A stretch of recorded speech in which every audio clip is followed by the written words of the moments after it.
Votre foulard blanc préféré victime d'un matin difficile? Faites contre mauvaise fortune bon cœur en lui offrant une seconde jeunesse. Aujourd'hui, le foulard Shibori. Aujourd'hui, le foulard Shibori. Pour ce tuto, vous aurez besoin d'un ruban à pompons, de sel de table, d'une bassine, de fil blanc, d'un cintre à pince, de tissu blanc en coton léger, de gants en plastique, d'élastique en caoutchouc, de teinture et d'eau. Première étape, les pliages. Pour ce faire, 3 options. Première option, les ronds. Coupez un carré de tissu de 80 cm sur 80. Une fois votre carré bien repassé, attrapez le milieu du carré, tirez pour former un boudin et mettez des élastiques autour de façon régulière.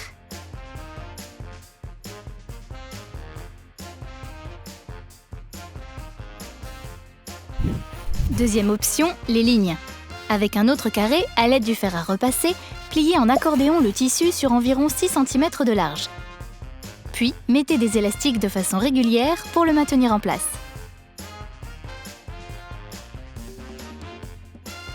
Troisième option, les triangles. Avec un troisième carré et toujours à l'aide du fer à repasser, pliez en accordéon le tissu sur environ 12 cm de large. Puis, repliez à nouveau le tissu en formant des triangles.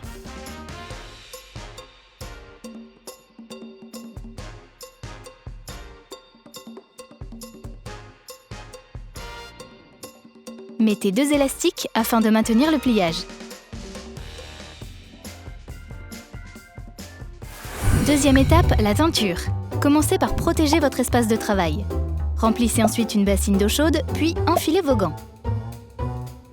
Préparez le bain de teinture en suivant les indications de la boîte. Ici, il faut mélanger la teinture avec du sel dans l'eau chaude. Nous allons commencer par préparer un bain clair, c'est-à-dire avec peu de teinture. Troisième étape, le dégradé.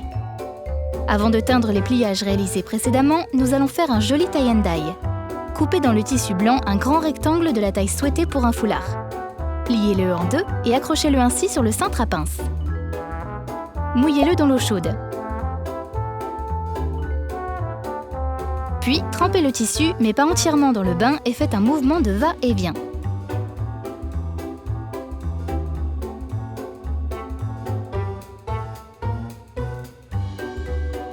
Rajoutez ensuite de la teinture, bien remuée, et répétez l'opération mais en allant moins haut que précédemment. Et ainsi de suite. Rajoutez de la teinture et recommencez les va-et-vient en allant à chaque fois de moins en moins haut.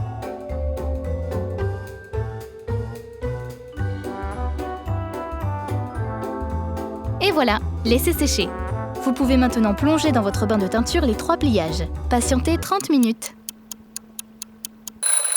Retirez-les du bain en les essorant un peu. Coupez ensuite les élastiques et dépliez-les pour admirer votre œuvre.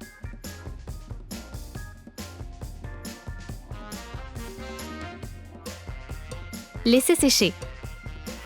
Quatrième étape, les finitions. Une fois bien sec, vous pouvez faire une finition à votre foulard. Ici, nous allons poser une bande pompon tout autour. À l'aide du fer à repasser, faites un repli de 1 cm sur tout le bord. Épinglez le ruban à pompon et piquez-le.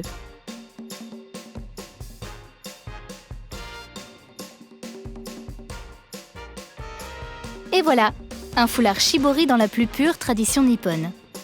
Ou pas.